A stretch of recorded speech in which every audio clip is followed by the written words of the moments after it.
morning, sir. Good morning, all of you. Please sit down. Thank you, sir.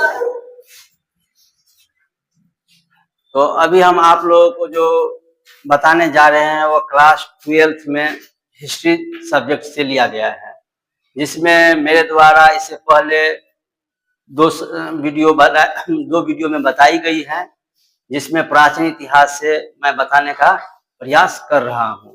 जिसमें प्राचीन इतिहास में मेरे द्वारा वैदिक सभ्यता के विषय में बताया गया है। वैदिक सभ्यता को दो भागों में बांटकर अध्ययन करते हैं, एक ऋग वैदिक सभ्यता, दूसरा उत्तर वैदिक सभ्यता। ऋग वैदिक सभ्यता को इसमें मैंने बताया था कि 1500 ईसा पूर्व से लेकर 1000 ईसा पूर्व को ऋग वैदिक सभ्यता कहा जाता है, जबकि 1000 ईसा पूर्व से लेकर 600 ईसा पूर्व को उत्तर वैदिक सभ्यता कहा जाता है। अभी जो बताया जा रहा है वो उपनिषद और पुराण के साथ साथ प्रमुख दर्शन एवं उनके प्रवर्तक के साथ महाकाव्य के बारे में बताया जा रहा है। इससे पहले वेद, उपनिषद से पहले वेद और वेदांग के बारे में बताया गया कि वेद क्या है, वेदांग क्या है, वेद की संख्या कितनी है और वेदांग की संख्या कितनी है। तो वेदों की संख्या कितनी है? 4 वेद हैं। कितने प्रकार के वेद हैं? कौन कौन वेद हैं? ऋग्वेद, अथर्ववेद, सामवेद और यजुर्वेद। सबसे प्राचीन वेद कौन है? अथर्ववेद। सबसे प्राचीन वेद ऋग्वेद है, जबकि सबसे नवीन वेद कहा जाए अथर्ववेद है। और किस वेद में क्या क्या चर्चा की गई है सारे के विषय में बताया गया है। फिलहाल हम अभी जो बताने जा रहे हैं आपको वो कौन सा टॉपिक है? उपनिषद। कोई दिक्कत यहाँ तक? तो उपनिषद में हम आपको बताएंगे कि उपनिषद में कैसे शिक्षा अध्ययन किया जा रहा था। जैसे अभी हम लोग शिक्षा अध्ययन करते हैं तो शिक्षा अध्ययन का प्रक्रिया क्या है? यहाँ आते हो आप लोग 2 घंटा या 3 घंटा का बैच होता है, पढ़ के अपने घर को चले जाओ। प्राचीन समय में जो पढ़ाने का पढ़ने का जो परंपरा था, गुरु के समीप रहकर अध्ययन करना, जो उपनिषद में बताया गया है। गुरु के समीप बैठकर शिक्षा ग्रहण करना, ये किसमें बताया गया है? उपनिषद में बताया गया है। जैसे कि हम देखे हैं जितने भी राजा महाराजाओं के जो पुत्र होते थे, यहाँ तक भगवान श्री रामचंद्र जी होते थे, यहाँ तक कि भगवान श्री कृष्ण को भी देखे हैं कि 14 वर्ष तक गुरु के समीप रहकर उन्होंने शिक्षा अध्ययन करने का प्रयास किए थे। तो उपनिषद में हम क्या जानते हैं कि उपनिषद में शिक्षा कैसे अध्ययन किया जाता था? गुरु के समीप कई वर्षों तक रहकर उनके बाद उनके समीप बैठकर शिक्षा अध्ययन करने की परंपरा थी। और आते हैं, कुल उपनिषदों की संख्या कितनी है? 108। कुल उपनिषदों की संख्या कितनी है? 108। इसमें से प्रमुख उपनिषद कितने हैं? 13 उपनिषद पर विशेष चर्चा की गई है, जो प्रमुख माना गया है। आते हैं उसी में हम लोग जो सत्यमेव जयते जो शब्द है, भारत का जो एक वाक्य लिया गया है सत्यमेव जयते भारत में, तो सत्यमेव जयते शब्द, सत्यमेव जयते शब्द जो पवित्र वाक्य है सत्यमेव जयते, किस उपनिषद से लिया गया है? यदि सत्यमेव जयते की बात करें तो मुंडको उपनिषद से लिया गया है। किस उपनिषद से लिया गया है? मुंडको उपनिषद से लिया गया है। कौन सा वाक्य? सत्यमेव जयते। उसके बाद आते हैं कि यम, और हम लोग 8वां क्लास में शायद पढ़े थे, यम और नचिकेता के बीच जो संवाद होता है, वह संवाद किस उपनिषद से लिया गया है? कठोपनिषद से। किस उपनिषद से? कठोपनिषद से। तो यम में जो नचिकेता के बाद यम और नचिकेता के बीच में जो वार्तालाप हुआ है, उसमें हम पढ़े हुए थे कि नचिकेता का पिता कौन थे? महर्षि वाजसर्वा ना। वो नचिकेता को क्या कर दिए थे? श्राप दे दिए थे, जिसके कारण वो मिलने के लिए कहाँ चले गए थे? यमराज के पास में। वो सब हम पढ़े थे कहानी। वही चीज कर रहा है, यम और नचिकेता के बीच में जो संवाद हुआ था, वार्तालाप हुई थी, वो कौन से उपनिषद में ली गई है? कठोपनिषद से। आते हैं अब उपनिषद के बारे में कुछ क्वेश्चन जो पूछा जाता है एग्जाम के दृष्टि से, ऑब्जेक्टिव टाइप का, वो हम आपको बता रहे हैं, ठीक है ना। अब बुक के माध्यम से हम आपको थ्योरी पर पढ़ाने का प्रयास कर ही रहे हैं।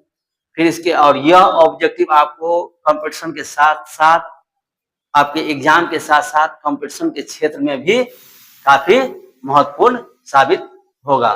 तो उपनिषद के बारे में सारा कुछ बता दिए हैं। अब आते हैं किसके बारे में बताने के लिए, पुराण। ये पुराण क्या है, तो पुराणों की टोटल, पुराण के बारे में पहले कहा जाए तो पुराण के रचयिता कौन है, महर्षि लोमहर्ष एवं उनका पुत्र उग्रसर्वा। महर्षि लोमहर्ष एवं उनका पुत्र उग्रसर्वा कौन, किसके रचयिता है, पुराणों की रचयिता है। किस पुराण की रचयिता कौन है, महर्षि लोमहर्ष एवं उनका पुत्र उग्रसर्वा। आते हैं, पुराणों की संख्या कितनी है, 18। पुराणों की संख्या कितनी है, 18। यदि उसमें से पूछा जाएगा ये विष्णु भगवान की जो 10 अवतार की चर्चा की गई है, 10 अवतार के बारे में सुना होगा। भगवान ने इस संसार में पाप जब बढ़ जाता है तो उसके नरसंहार के लिए कई रूपों में जन्म लेते हैं। वही रूप क्या कहलाता है, 10 अवतार। 11वां अवतार के बारे में जो चर्चा की गई है पुराण में, वो कौन सा अवतार है, कल्कि ना। बोला है श्वेत घोड़ा पर सवार होकर आएंगे और इस कलयुग में पाप का नाश करेंगे, बताया गया है ना पुराणों में। वही चीज कह रहा है कि पुराणों में जो विष्णु भगवान के 10 अवतार के बारे में जो चर्चा की गई है, वह किस उपनिषद से, किस कौन से पुराणों में वर्णन किया गया है, मत्स्य पुराण में, ठीक है ना। मत्स्य पुराण में भगवान विष्णु की 10 अवतार के बारे में चर्चा किया गया है। आते हैं गुप्त वंश। हम आगे जाकर पढ़ेंगे कि गुप्त वंश, मौर्य वंश, इसके बाद ही मौर्य वंश पढ़ेंगे, उसके बाद हम आकर जाकर पढ़ेंगे गुप्त वंश के बारे में, ठीक है ना। तो गुप्त वंश के बारे में जो हम पढ़ेंगे तो वो गुप्त वंश में हम चंद्रगुप्त द्वितीय, चंद्रगुप्त प्रथम, समुद्रगुप्त, कुमारगुप्त, स्कंदगुप्त, इन सभी राजाओं के बारे में हम आगे जाकर पढ़ेंगे। ये गुप्त वंश का ये सारा राजा है। कौन कौन राजा है, गुप्त वंश का राजा जो है, यहाँ चंद्रगुप्त प्रथम होगा, चंद्रगुप्त द्वितीय होगा, कुमारगुप्त होगा, स्कंदगुप्त होगा। इस सब के बारे में जानेंगे। तो हम वो किसमें, तो गुप्त वंश का वर्णन किस पुराण में वर्णन किया गया है, तो वायु पुराण। याद रहेगा, वायु पुराण में किसका वर्णन किया गया है, गुप्त वंश का। ये ऑब्जेक्टिव की दृष्टि से काफी ये इम्पोर्टेंट क्वेश्चन है, काफी पूछा जाता है एग्जाम में, इसीलिए सारा ऑब्जेक्टिव दृष्टि से लिखा है।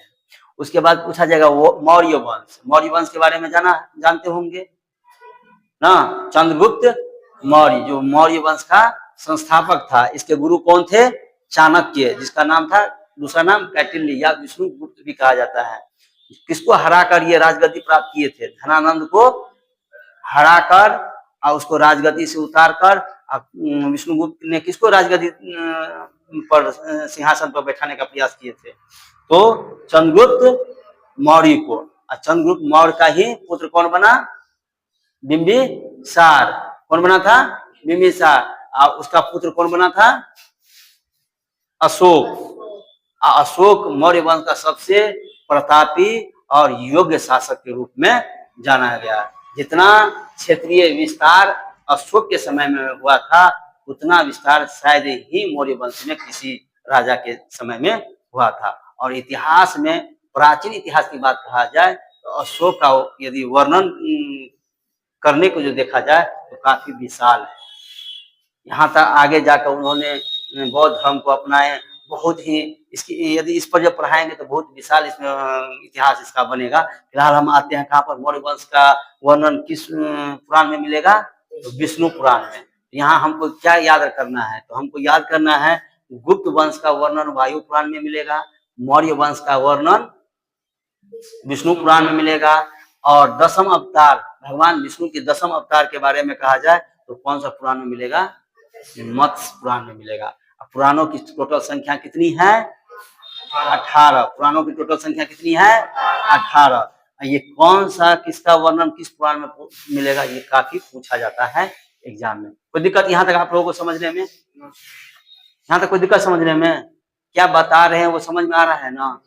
ये आपको क्लास 12th में भी ऑब्जेक्टिव टाइप से काफी पूछा जाएगा, प्लस कंपटीशन में ये भी काफी पूछा जा रहा है। तो हम आपको बता दिए थे उपनिषद में सत्यमेव जयते का किसमें वर्णन किया है, मुंडकोप निषद में कहा किया गया है। यम और नचिकेता का बीच में जो संवाद हुआ था कठोपनिषद से किया गया है। पुराणों की संख्या, पुराणों का रचयिता कौन है? महर्षि लोमहर्ष एवं उग्रसर्वा। पुराणों की संख्या 18। विष्णु भगवान विष्णु की 10वां अवतार का चर्चा किसमें किया गया है? मत्स्य पुराण में। तो माने मत्स्य का रूप धारण करके उन्होंने इस संसार को पाप से मुक्त करवाए थे। ठीक है ना। आते हैं गुप्त वंश का वर्णन किससे मिलता है? वायु पुराण में गुप्त वंश का वर्णन वायु पुराण में, और मौर्य वंश का वर्णन विष्णु पुराण में। ये काफी पूछते हैं। अब आते हैं इधर, सबको रट लीजिएगा। अब आते हैं प्रमुख दर्शन एवं उनके प्रवर्तक। प्रमुख दर्शन यानी ये जो प्रवर्तक जो है, इन्होंने योग्य और साध को अपनाकर ज्ञान की प्राप्ति की थी। ज्ञान की जो प्राप्ति की थी, उन्होंने ये अपना शब्द दिया था। दर्शन में वो क्या कह दिया? न्याय दर्शन। इनकी विचारधारा जो थी वो न्याय दर्शन। तो न्याय दर्शन के प्रवर्तक कौन है? महर्षि गौतम। न्याय ऐसे भी याद रखना है क्या? न्याय कौन करेगा? गौतम। न्याय कौन करेगा? गौतम बुद्ध है ना, ऐसे याद करके रखना। ऐसे गौतम बुद्ध है, महर्षि गौतम एक मुनि है। न्याय दर्शन के प्रवर्तक कौन है? महर्षि गौतम। साक्य दर्शन के प्रवर्तक कौन है? साक्य कपिल मुनि। काफी पूछता है ये। साक्य दर्शन के प्रवर्तक कौन है? कपिल मुनि। इसको तो काफी याद कर लीजिएगा, हम तो कर रहे हैं, ये काफी पूछता है एग्जाम दे। जो बोल दिए एक बार देखते रहिएगा, किताब पढ़िएगा, अपने आप समझ में आ जाएगा सही लिखा रहे हैं या गलत लिखा रहे हैं। साक्य दर्शन के प्रवर्तक कौन है? कपिल मुनि। योग दर्शन के प्रवर्तक कौन है? ऐसे भी योग में नाम से जाना जाता है बाबा रामदेव ना। किस से जुड़े हैं? पतंजलि से जुड़े हुए हैं। योग दर्शन के प्रवर्तक पतंजलि। याद रहेगा ना। योग जो साध करते हैं, योगा करते हैं, तो योग दर्शन के प्रवर्तक कौन है? पतंजलि। उत्तरी मीमांसा का प्रवर्तक कौन है? बदरायन। उत्तरी मीमांसा का प्रवर्तक कौन है? बदरायन। पूर्वी मीमांसा का प्रवर्तक कौन है? जैमिनी। पूर्वी मीमांसा का प्रवर्तक क्या है? कौन है? जैमिनी। व्याकरण का प्रवर्तक कौन है? पाणिनि। जो उसके द्वारा लिखी गई पुस्तक क्या कहलाती है? अष्ट अध्याय। पतंजलि जो लिखे हैं, पतंजलि वो पुस्तक, उसको उनका क्या किस नाम से जाना जाता है? महाभाष्य। क्या ये जो हम बता रहे हैं वो समझ में आया? कहने का ये अर्थ हुआ, जैसे कि कोई भी अनुभवी व्यक्ति या अनुभवी जो उस समय में ऋषि मुनि महात्मा जो होते थे ना, वो तपस्या से जो ज्ञान प्राप्त कर लेते थे, अब वह अपनी विचारधारा को जो व्यक्त करते थे, तो उनकी विचारधारा को अपनाने वाले, उसकी राह पर चलने वाले जो नियम होता था, उसी नियम को क्या कहा जाता था? इस विचारधारा को अपनाने वाला या प्रदान करने वाले वो प्रवर्तक कहलाता था। तो कहा गया न्याय दर्शन। न्याय, इन्होंने ज्ञान प्राप्त करके ये न्याय दर्शन की विचारधारा दी। तो इसका प्रवर्तक किसको माना जाएगा? महर्षि गौतम। महर्षि गौतम। साक्य दर्शन का प्रवर्तक कपिल मुनि। योग दर्शन का प्रवर्तक पतंजलि। पतंजलि द्वारा लिखी गई पुस्तक महाभाष्य। आते हैं योग का आ गया समझ में। उत्तरी मीमांसा का बदरायन। उत्तरी मीमांसा का बदरायन। और पूर्वी मीमांसा का जैमिनी। पूर्वी मीमांसा का जैमिनी। व्याकरण का पाणिनि। इनके द्वारा लिखा गया पुस्तक अष्ट अध्याय। उस में किसका वर्णन किया गया है? व्याकरण का बेहतर वर्णन किया गया है। कोई दिक्कत यहाँ से समझने में? अब आते हैं हम लोग कहाँ पर? महाकाव्य। ये महाकाव्य क्या है? देखो, हिंदू धर्म में महाकाव्य 2 प्रकार के हैं।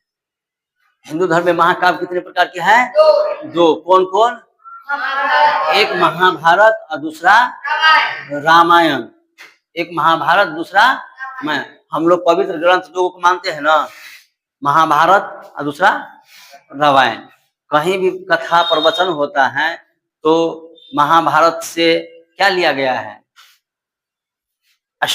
महाभारत से जो होता है जी भागवत कथा, भागवत जो कथा होता है, भगवान श्री कृष्ण जी अर्जुन जी को जो गीता का उपदेश दे रहे हैं, उसका वर्णन भागवत कथा में होता है कि नहीं बढ़िया से। तो कहने का अर्थ ये हुआ, महाकाव्य दो प्रकार के होते हैं, एक महाभारत और दूसरा रामायण। महाभारत को बृहद महाकाव्य कहा जाता है। सबसे बड़ा महाकाव्य किसको कहा जाता है? महाभारत को। और उसके बाद इनके लेखक कौन है? महाभारत के लेखक महर्षि वेद व्यास। पूछता है कि नहीं ये सब? एक जगह कलेक्शन हो जाएगा कि नहीं सबका? समझ में आ रहा है हम क्या कहना चाह रहे हैं? एक जगह सब कुछ कलेक्शन मिलेगा कि नहीं? मिल गया तो अच्छा है ना। इसको याद कर लीजिएगा। युद्ध, महाभारत का जो युद्ध हुआ था कितने दिनों तक चला था? 18 दिन में इतना बड़ा युद्ध समाप्त हो गया था। कितने दिनों में? 18 दिनों में। पुराना नाम क्या है इसका? महाभारत का पुराना नाम क्या है? जय संहिता। महाभारत का पुराना नाम जय संहिता। और महाभारत को आंखों देखा हाल कौन वर्णन किए थे? संजय। संजय को एक मुनि जो थे वो क्या दिए थे? उसको दिव्य दृष्टि दिए थे। और वह घर बैठे आंखों देखा हाल कौन प्रकट किए थे? धृतराष्ट्र को। तो संजय। ये समझ में आया क्या कह रहे हैं? जो महाभारत देखा होगा वो जानता होगा कि महाभारत में संजय का क्या रोल है। कौन कौन जानता है संजय के बारे में? हाथ खड़ा करो। तो महाभारत में कोई नहीं? बताओ तुम लोग तो क्या महाभारत में संजय के बारे में नहीं जानते हो जी? महाभारत में धृतराष्ट्र के बारे में जानते हो? जो अंधा था, उसको इसका पुत्र कौन था? दुर्योधन। जो राजगद्दी के लिए हमेशा मार करने के लिए तैयार रहता था पांचों पांडव से। जब युद्ध हुआ पांचों पांडव और दुर्योधन के बीच, तो एक युद्ध को रोकने के लिए एक मुनि आए। मुनि उनको बोले कि ये युद्ध को रोक लो, नहीं तो आने वाले समय में बहुत विनाशकारी होगा। यदि तुम देखना चाहते हो स्वयं इस युद्ध को आंख से, तो लो तुमको मैं आंख देता हूँ। किसको? धृतराष्ट्र को। धृतराष्ट्र क्या कहता है कि हमें अब आंख क्या चाहिए? हमको आंख नहीं चाहिए। जब हम इतना दिन गुजार चुके हैं तो बिना आंख का ही ठीक रहेगा। यदि आंख देना ही है, मेरा प्रिय सेवक है कौन? दिव्य दृष्टि देना है, आंख नहीं, दिव्य दृष्टि देना है। तो प्रिय सेवक है संजय। संजय को क्या कीजिए? उसे दिव्य दृष्टि दे दीजिए कि वो घर बैठे पूरा महाभारत को देख सकता है कि क्या क्या हो रहा है, और वो हमको खबर बताएगा, सारा खबर बैठकर। कौन बोले थे? वो धृतराष्ट्र जो राजा था, वो राजा। किसके बारे में? महाभारत के युद्ध के बारे में। संजय जो था युद्ध भूमि में नहीं गया था, परंतु घर बैठे सब कुछ देख रहा था, क्या हो रहा है, कौन किसको मार रहा है, कौन हार गया, कौन जीत गया। आगे आप समझ में? तो दिव्य दृष्टि किसको दिया गया था? संजय को। संजय किसको ये दिव्य दृष्टि कह रहा है क्या? संजय जो है वो दिव्य दृष्टि के द्वारा किसको पूरी जानकारी दे रहा था? अपने महाराजा धृतराष्ट्र को। किसको? धृतराष्ट्र को। तो ये पूरा वर्णन समझ में आ गया क्या हम आप लोगों को बताए हैं? फिर से हम आपको बता देते हैं। जो टॉपिक आपको बताए हैं वो आपके एग्जाम की दृष्टि से काफी महत्वपूर्ण है, जो ऑब्जेक्टिव के लिए काफी महत्वपूर्ण है। साथ ही आपको जनरल कंपटीशन में भी ये काफी लाभदायक होगा। इसका कॉपी बना कर आप रखिएगा। प्रत्येक दिन ऐसे टॉपिक आपको बताया जाएगा। कोई दिक्कत? आज के लिए इस क्लास को यहीं तक रहने देते हैं। आगे हम रामायण के बारे में रह गया है। चलो रामायण के बारे में बता देते हैं। रामायण एक महाकाव्य हो गया आपको महाभारत, दूसरा महाकाव्य रामायण। और रामायण के रचयिता कौन है? वाल्मीकि जी हैं। कौन है? वाल्मीकि। वाल्मीकि जी हैं। कौन है? वाल्मीकि। यह दूसरा सबसे बड़ा महाकाव्य है। और इसमें महाभारत को कितने कांडों में बांटा गया है?